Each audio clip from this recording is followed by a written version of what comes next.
How's it going? I've had a lot of people ask me about what axle I'm running with my 3x3 trailing arms.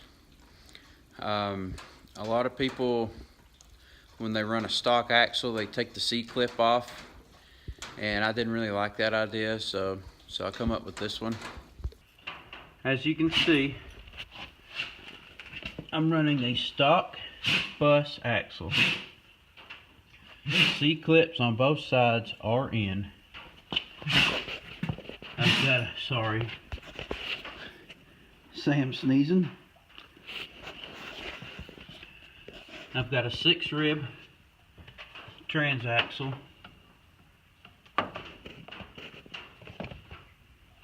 Here, this is a Beetle stub axle.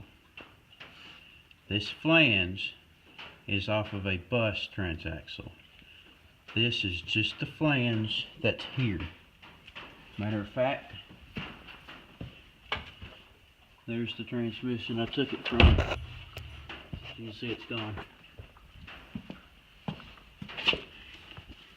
You mill down the splines, that spline onto the transmission. Mill those down, and right on the back side where these threads are, I butted it up right on the edge of this. I made sure it was perfectly centered. Tacked it a couple times, tested it, everything was square, buzzed it in. That is right at about a 1/2 inch, and that's what you need to run. You need a 1/2 inch spacer of some sort to run a stock axle on 3x3 trailer arms. As you can see, I do have a little play, and right now the axle's set pretty darn level. Here's the box that this axle come in. It's just one of the cheapo lifetime warranty O'Reilly Auto Parts axles. This is actually the first axle I've ever bought new. I've always bought used ones. My buggy, as a matter of fact, has used axles in it out of my 70 bus. I've tore a couple of CV joints out of it in the past, but I've just replaced them with used ones I had sitting around. Don't have this side in yet, but I'll show you.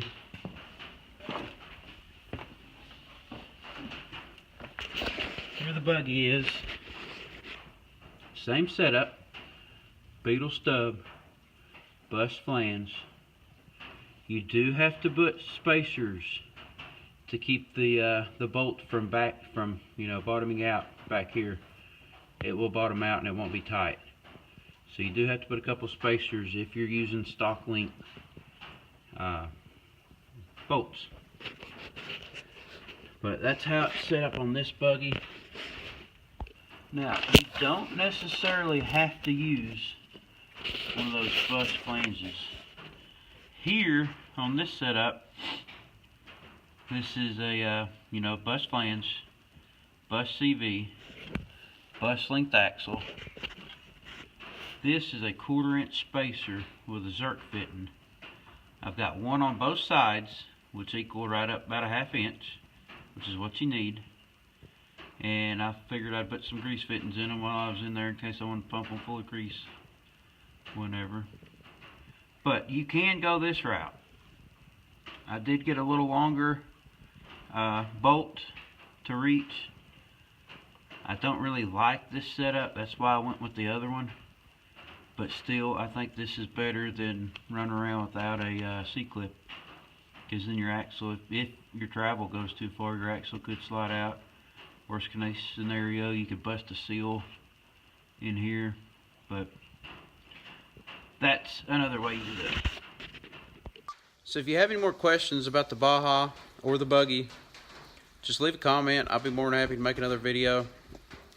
The Bug I got when I was 7 years old. It was basically like my 4-wheeler growing up, driving around the yard. It was a blast. The buggy I built in 2007. The frame's a Beeline pack rat frame. I've changed so much on it so many different times. I just got tired of freezing in the wintertime, so I figured I'd pull the bug back out, redo it. It was getting pretty rough. It's been sitting outside for like 15 years with the windows down. All the parts was tore off of it to build the buggy the first time. So it's come a long ways. I'll probably post some more videos here soon about it. So any questions, just comment. Thanks.